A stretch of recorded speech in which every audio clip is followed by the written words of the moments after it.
పార్టీల ఐక్యత, బహుజనుల ఐక్యత, బహుజనుల ఐక్యత. జై భీమ్, జై భీమ్, జై భీమ్, జై భీమ్, జై భీమ్, జై భీమ్.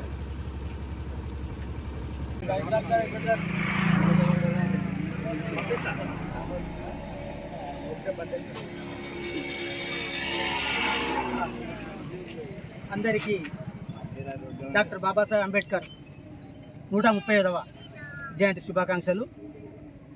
మరి ఈరోజు మా స్వగ్రామం జమ్మికుంట మండలం కరీంనగర్ జిల్లా తంగుల గ్రామం లోపల డాక్టర్ బాబాసాహెబ్ అంబేద్కర్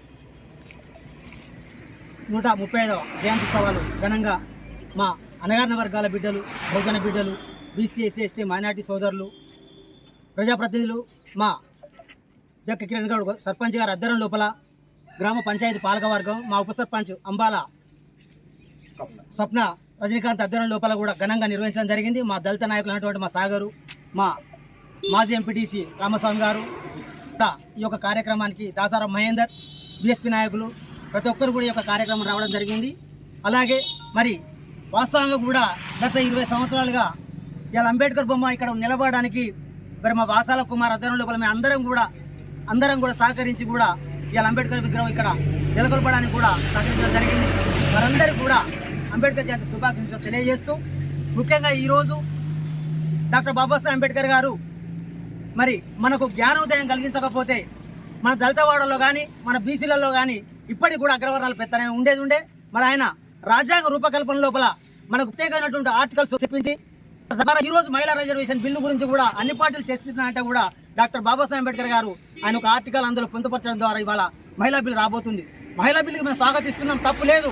ఎందుకు అంటే మహిళలు కూడా సరి సమానం, ఎందుకంటే సమానత్వం అనేది మహిళల లోపల ఉండాలి, వాళ్ళు కూడా రాజకీయంగా ఎదగాల్సిన అవసరం ఉంది. కాబట్టి అన్ని రాజకీయ పార్టీలు కూడా స్వాగతిస్తున్నాం మహిళా బిల్లుకు. కానీ ఎందుకు అంటే ఒకటే మేము అనేది ఏంటంటే, అయ్యా అన్ని పార్టీలు కూడా చెప్తా ఉన్నాం, బీజేపీ కానీ, బీఆర్ఎస్ కానీ, కాంగ్రెస్ కానీ, బీఎస్పీ కానీ ప్రతి ఒక్కటి ఏంటంటే మేము మహిళా బిల్లును వ్యతిరేకించిన మహిళా బిల్లుల లోపల కూడా మా బీసీలకు కూడా మా సమాన వాటా రావాల్సిన అవసరం ఉంది అని చెప్పిస్తాను తెలియజేస్తా ఉన్నాం. ముఖ్యంగా మరి బీసీలకు ఇవాళ జనంలో అంటే భారతదేశం లోపల జనాభా లోపల 60% ఉంటుంది. ఇప్పటికి కూడా బీసీలకు సరైనటువంటి హక్కులు, అధికారాలు అనేవి లేకుండా ఈ యొక్క రాజకీయ పార్టీలు అడ్జేస్తూ ఉన్నాయి. మరి అంబేద్కర్ ఇచ్చినటువంటి స్ఫూర్తితో కూడా ఇలా బీసీలు కూడా ముందుకు రావాల్సిన అవసరం ఉంది. ఎందుకంటే మేము దాదాపు ఇప్పుడు 10 రోజుల కాడికి వెళ్ళి కూడా మా బీసీ నాయకుడు అయినటువంటి జాదవ్ శ్రీనివాస్ గౌడ్ ఆధ్వర్యం లోపల, ఆర్ కృష్ణ ఆధ్వర్యం లోపల మేము అందరం కూడా నారగొండ ఆధ్వర్యం లోపల కూడా మేము బీసీ బిల్లుకు కూడా బీసీ మహిళా కోట కూడా మాకు కావాల్సిన అని చెప్పి మేము అధ్యయనం జరుగుతూ ఉంది. మరి దానికి మరి ప్రధాన ప్రతిపక్షం అయినటువంటి కాంగ్రెస్ పార్టీ కూడా మద్దతు తెలుపుతా ఉంది, స్వాగతిస్తున్నాం.